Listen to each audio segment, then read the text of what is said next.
جب ہم اپنی زندگیوں پر غور کرتے ہیں تو روحانی طور پر ہمارا بھی یہی حال ہے. ہم ابلیس کے ہاتھوں بک چکے ہوتے ہیں.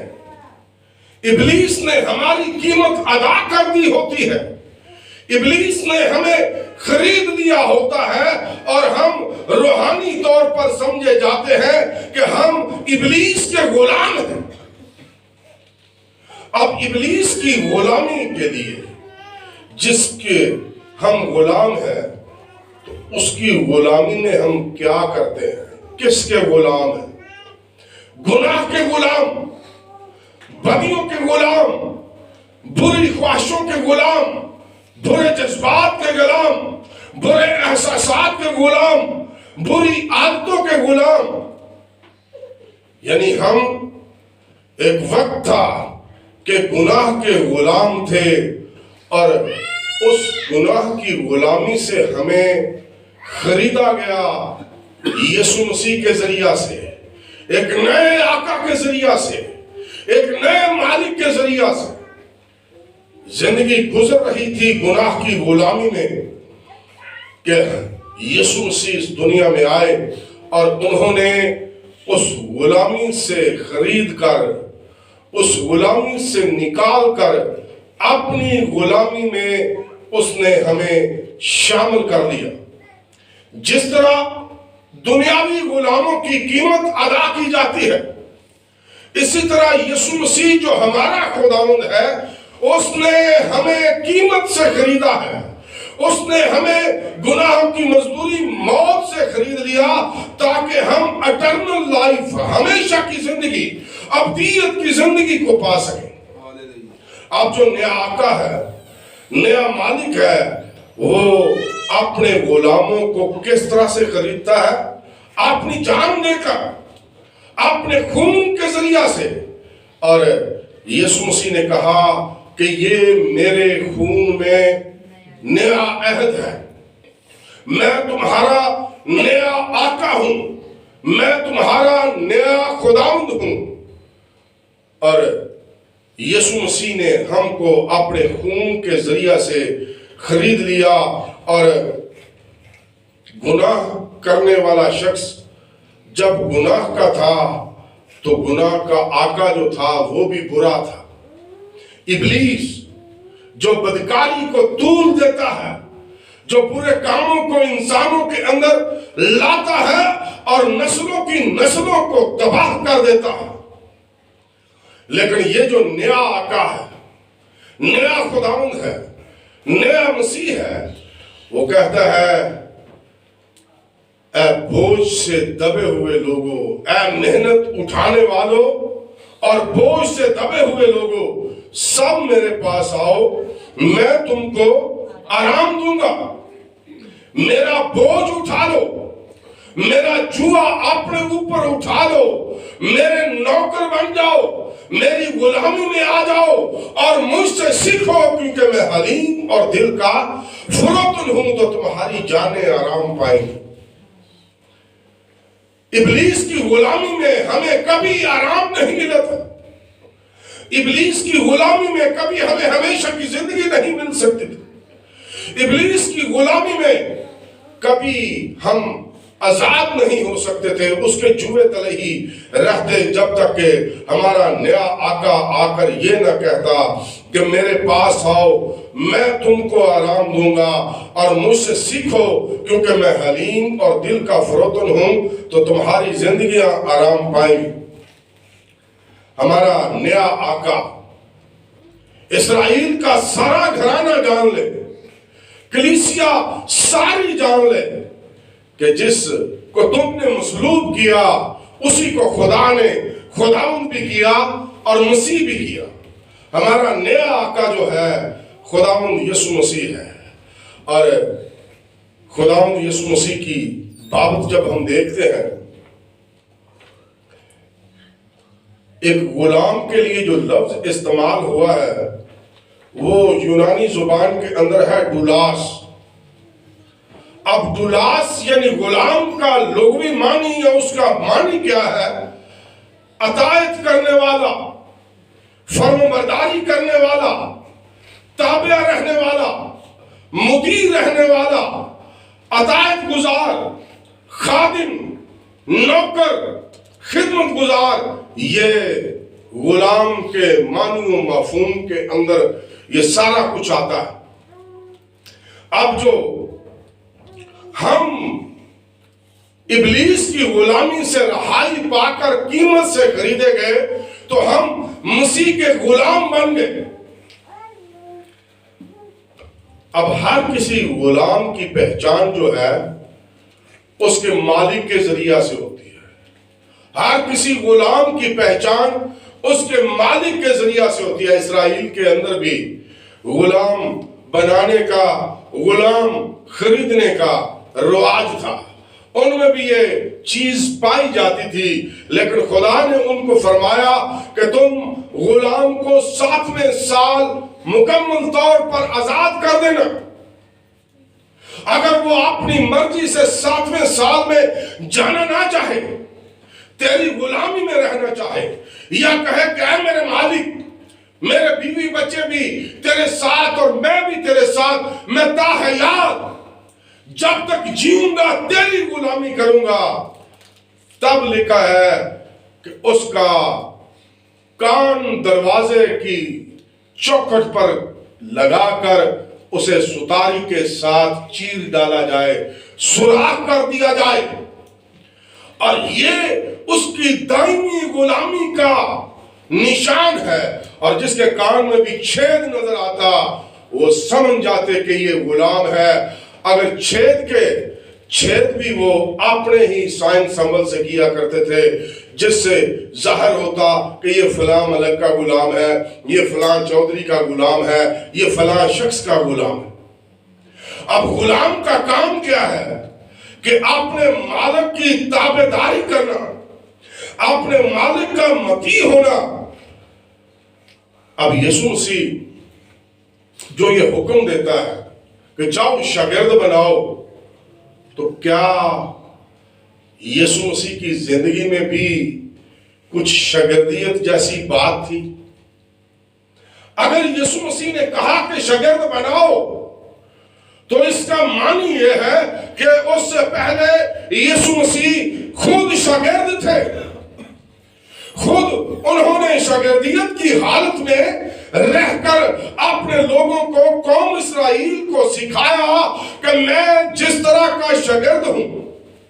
یسایہ کی کتاب کا جب آپ مطالعہ کرتے ہیں تو یسایہ کی کتاب میں یسوع مسیح کو ایک دکھ اٹھانے والے خادم کے طور پر پیش کیا گیا ہے کہ وہ دکھ اٹھائے گا میرے اور آپ کے لیے، دنیا جہان کے لیے وہ دکھ اٹھائے گا۔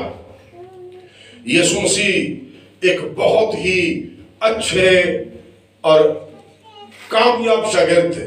یوحنا کی انجیل اس کے 5ویں باب کے اندر جب ہم پڑھتے ہیں تو اس میں لکھا ہے کہ یسوع مسیح نے کہا کہ میں اپنے آپ سے کچھ نہیں کر سکتا، میرا کلام میرا کلام نہیں، میری تعلیم نہیں، میری شفا نہیں، میرے معجزات نہیں، بلکہ میں جو باپ سے سنتا ہوں، جو باپ مجھ سے کہتا ہے وہی میں تمہیں بتاتا ہوں، وہی تعلیم دیتا ہوں، وہی کلام کرتا ہوں، وہی شفا دیتا ہوں۔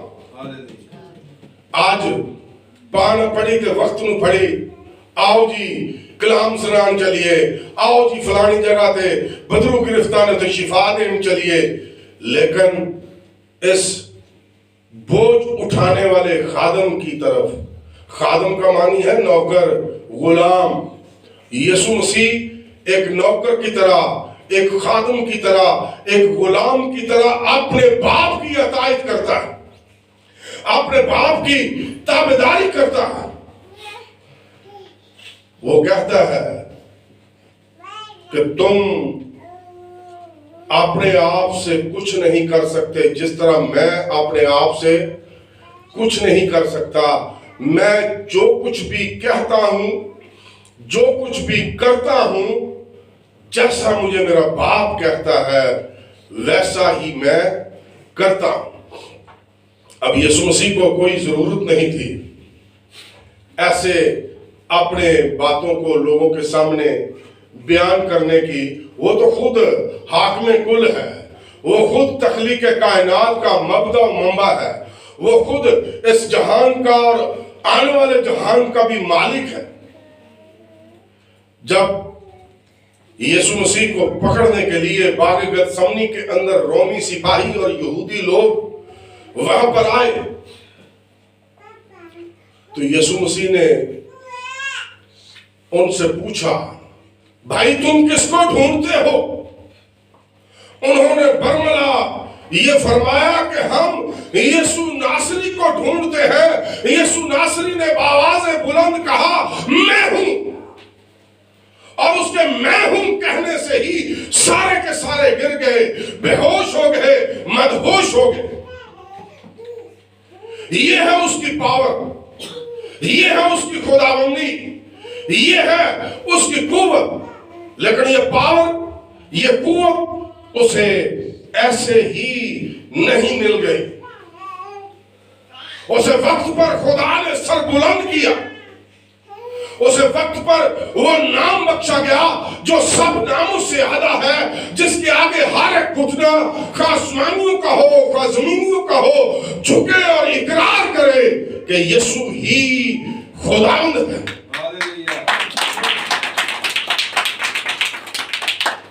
اسی نے اس کو خداوند بھی کیا اور مسیح بھی کیا. آج ہمارے حالات کیسے ہیں؟ ہم اس کی غلامی میں کیسے اپنے آپ کو دیے ہوئے ہیں؟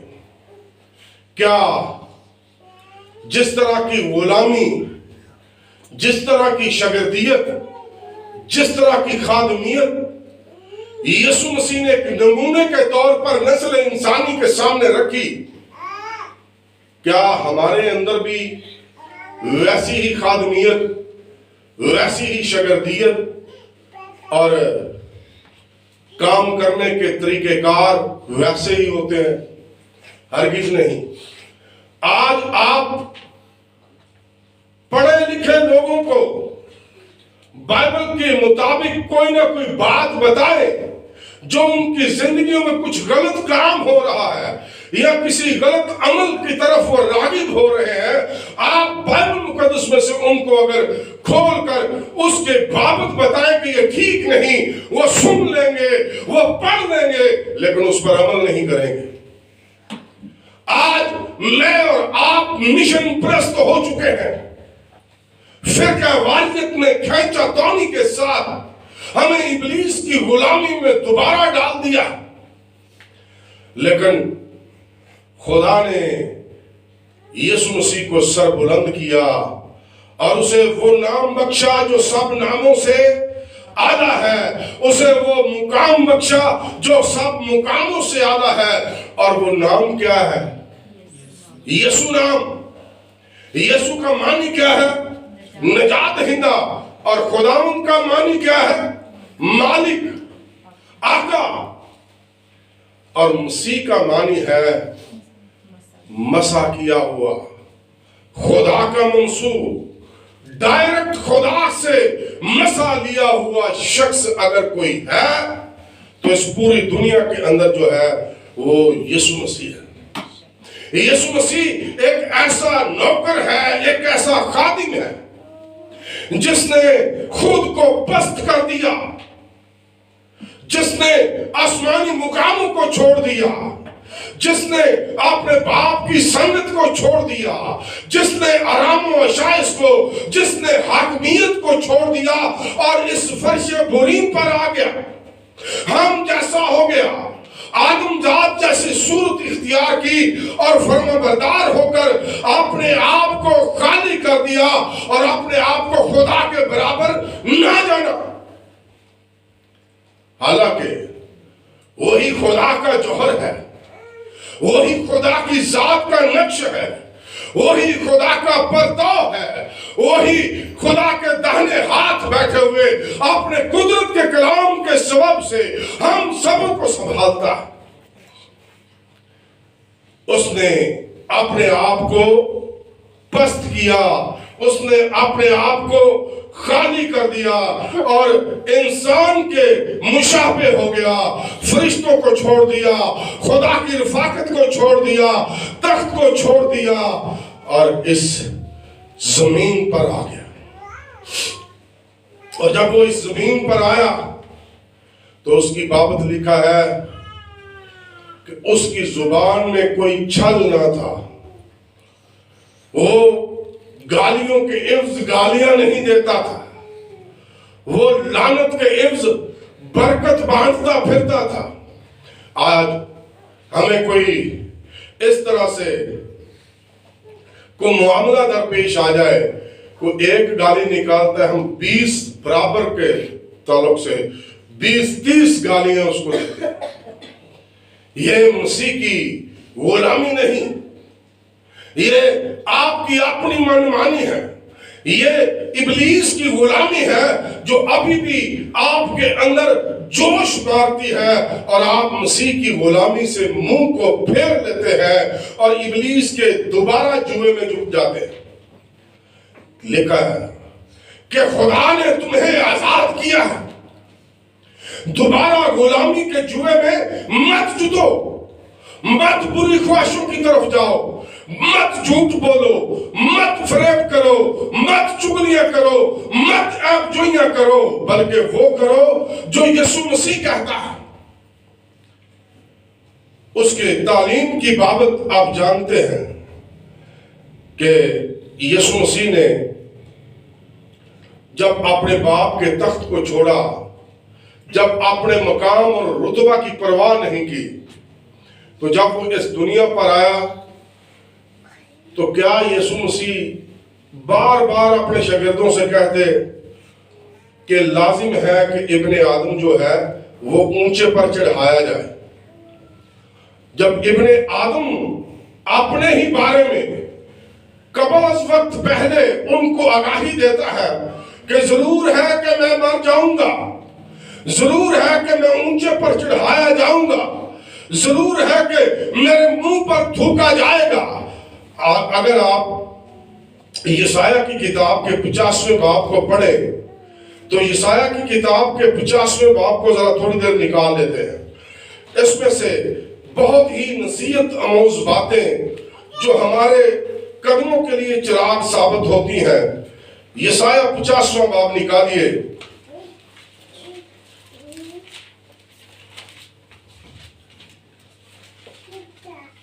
آپ اس 50ویں باب کی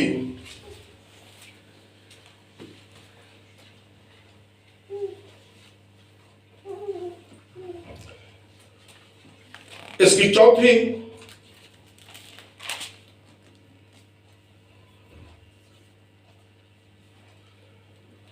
لکھا ہے کہ میری طرف، چوتھی آیت میں میری طرف متوجہ ہوا، اے میرے لوگوں میری طرف کان لگا، اے میری امت، کیونکہ شریعت مجھ سے صادر ہوگی اور میں اپنے عدل کو لوگوں کی روشنی کے لیے قائم کروں گا۔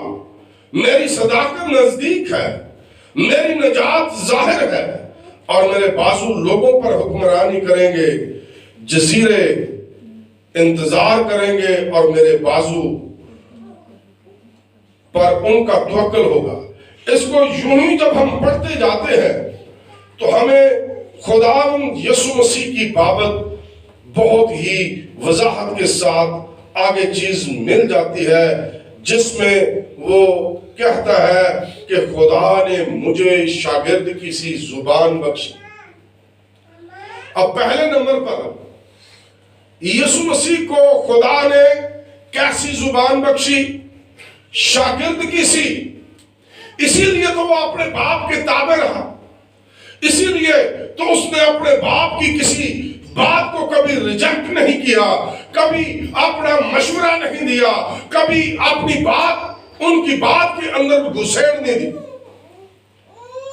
آج جب ہم ایسے لمحات میں ہوتے ہیں تو ہم مقابلہ بازی میں آ جاتے ہیں، مقابلہ کرتے ہیں۔ وہ مقابلہ چاہے آپ پوری زندگی کے لیے ہار کیوں نہ جائیں، اور جب آپ کسی بات پر خدا کا مقابلہ کرتے ہیں، اپنے آقا کا مقابلہ کرتے ہیں، اپنے استاد کا مقابلہ کرتے ہیں، تو آپ چاہے جتنے مرضی جو کچھ مرضی بن جائیں، یسوع کی تعلیم یہی ہے کہ استاد سے بڑھ کر کوئی اور نہیں ہوتا۔ استاد ایک کامل استاد، مجھ سے سیکھو، میں حلیم اور دل کا فروتن ہوں، میں وفادار ہوں، میں اپنی مرضی پوری کرنے نہیں آیا، میری مرضی یہ ہے کہ میں اپنے بھیجنے والے کی مرضی پر عمل کروں۔ اور میرے بھیجنے والے کی مرضی کیا ہے؟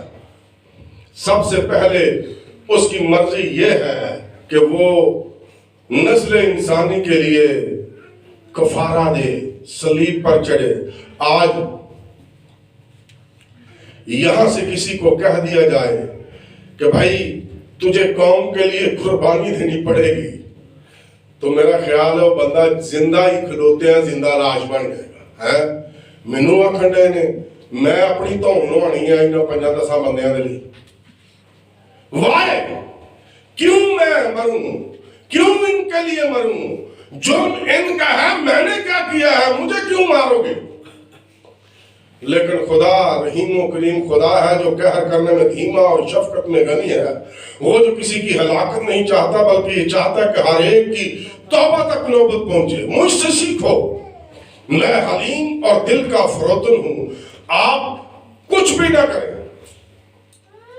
اپنی زندگی میں فروتنی اور حلیمی لے آئیں، سب کچھ سیدھا ہونا شروع ہو جائے گا۔ ہم کبھی حلیم ہونا ہی نہیں چاہتے۔ ایک انسانوں کا حلیم ہے، ایک ایسا حلیم ہے جو انسان کھاتے ہیں۔ اب کھانے والے حلیم کی طرف آ جائیے۔